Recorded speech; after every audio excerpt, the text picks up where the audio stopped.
Welcome to Common Man Cocktails. Today we're going to make a cocktail for you, which we have called the Orange Line. We're in New England. The closest big city is Boston. This is a citrus blast of bitterness and gin and floral. So let's do this. This is kind of a classic cocktail design, and the goal was, well, the goal is twofold. We wanted to highlight this beauty. This is China-China Amer, made by Bigelet. It's a French company that makes, this would technically be an amaro if it was in Italy. In France, it would be called an amer. So that's what we got here. Check it out. Not sure where the focus will be on this, but this is my new favorite bitter aperitif type product. We're going to bring in some Beefeater gin. Use your favorite gin. You could use Bombay Sapphire as well. We tested with that. The recipe is going to be 2 ounces of gin, a ½ ounce of China-China. And it, by the way, it looks like China-China, but it's not. We'll talk a little bit about the history and what that actually means in a little bit. 3/4 ounce of dry vermouth and orange bitters, a dash of orange bitters. I got to find some. It seems only appropriate to use some Regan's Orange Bitters number 6, because he's like the best known for orange bitters. Recently passed away, I believe. This is a stirring drink. So we're going to stir it, throw some ice in there, give it a taste. Going to put it in Nick and Nora. Don't be an ass. Chill your glass. 2 ounces of gin. Oh, God.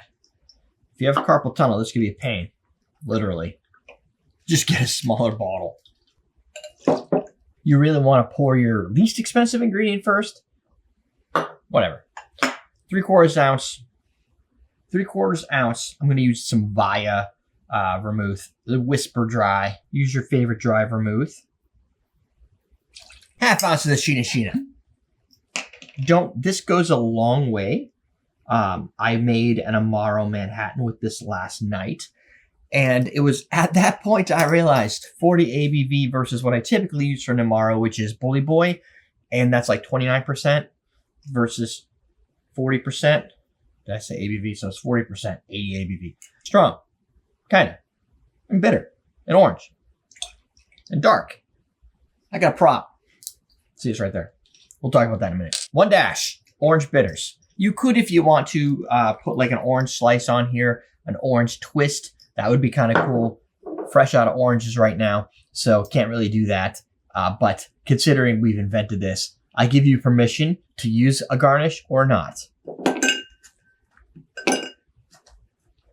Because you need some dilution. Otherwise, it's going to be strong, way too strong. So we're going to stir it for about 30 seconds. We really want to get that water mixture in here, because water is going to bring out the botanicals of our gin. Water will also enhance some of the flavors of our Amer. Fills out the drink, so it's not just a shot. Fits nice in a Nick and Nora. That's I think a 6.5 ounce glass. So we've got probably like a 5.5 ounce pour probably. The top's always going to have more volume than the bottom since it's curved in. Smells like a little bit of a wine and orange, like a zesty orange, as if we just zested it. So if you did use like a orange twist on there, that oil, you're still getting it without the garnish. So garnishless is fine. I didn't get a lot of Beefeater aroma, but I don't really know if, I didn't get any of the okay. So it's classic in the nature. It's kind of like that martini type, like a gin martini. That vermouth flavor kind of comes in the second half. The beginning is definitely got more like that gin, juniper, citrus flavor, which is nice. So it's like citrus on the front, that martini-esque finish of the vermouth with a lingering bitter, like orange oil or orange zest. The bitterness in this drink isn't as intense as it was when I created an Amaro Manhattan, which was just 2 ounces of bourbon and like an ounce of the China-China.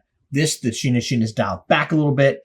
So the bitterness from the cinchona, which is, by the way, China-China is a French word. China means cinchona bark, which is right here. It's my prop. So this is literally bark. I use this for making bitters. You can also use it if you want to make, I wouldn't use this specifically, but I have another pressurizer for, smaller one for making tonics. Although this would probably make a good tonic. You put the bark in here, you compress it down to get some of the quinine out of the cinchona bark and thus creating your own tonic. I don't really like tonic, so I don't have a lot of desire to do so. But you could, and that's why you have these little things. But China-China, considering the word China means cinchona bark, China-China means 2 times as much cinchona bark. So bitter. And Bigelet, the company that makes this, was founded in like it's right there, 1872. So it's been around for a while. French Alps is the destination of the source where they make their product, or at least where they're located. And the other type of French, and we can't get this around here, French amers would be Amer Picon. These guys also make an Amer gentian, which is a yet another type of bark. So they're obviously into the bitter Amer flavor profile, and that will work in your Manhattans, your martinis, a lot of your classic drinks. So there you go. Give it a try. Write your comments below. Tell me what you think.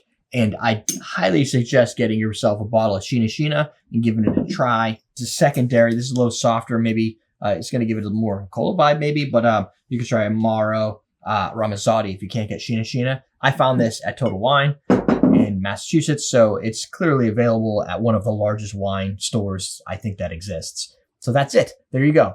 Down below, leave your comment. Check out the bartender certificate at awesomenedrinks.com. And we do have some stirring glasses available. Shop.awesomenedrinks.com. We're teaching you how to drink.